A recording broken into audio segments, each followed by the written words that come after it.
2 Chronicles, chapter 21. Then Jehoshaphat rested with his fathers and was buried with them in the city of David. And Jehoram, his son, succeeded him as king. Jehoram's brothers, the sons of Jehoshaphat, were Azariah, Jehiel, Zechariah, Azariahu, Michael, and Shephatiah. All these were sons of Jehoshaphat, king of Israel. Their father had given them many gifts of silver and gold and articles of value, as well as fortified cities in Judah. But he had given the kingdom of Jehoram because he was his firstborn son, Jehoram, king of Judah.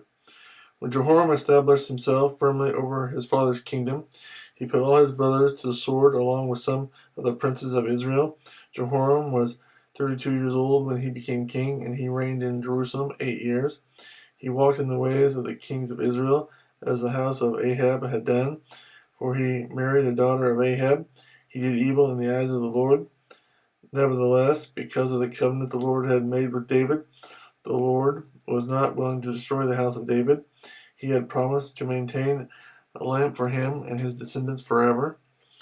In the time of Jehoram, Edom rebelled against Judah and set up its own king.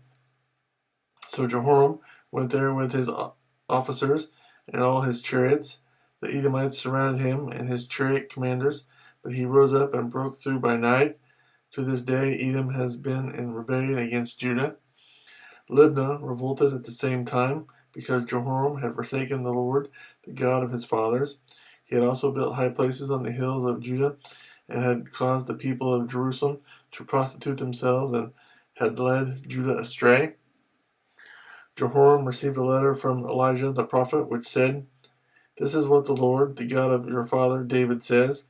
You have not walked in the ways of your father Jehoshaphat, or of Asa, king of Judah, but you have walked in the ways of the kings of Israel, and you have led Judah and the people of Jerusalem to prostitute themselves, just as the house of Ahab did.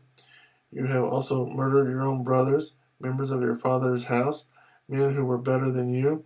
So now the Lord is about to strike your people, your sons, your wives, and everything that is yours, with a heavy blow.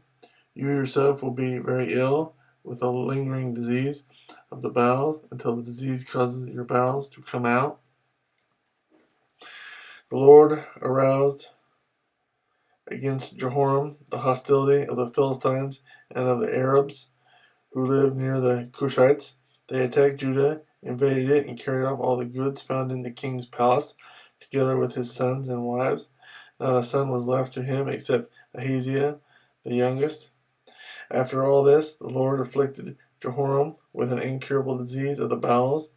In the course of time, at the end of the 2nd year, his bowels came out because of the disease, and he died in great pain. His people made no fire in his honor, as they had for his fathers. Jehoram was 32 years old when he became king, and he reigned in Jerusalem 8 years. He passed away, to no one's regret, and was buried in the city of David, but not in the tombs of the kings.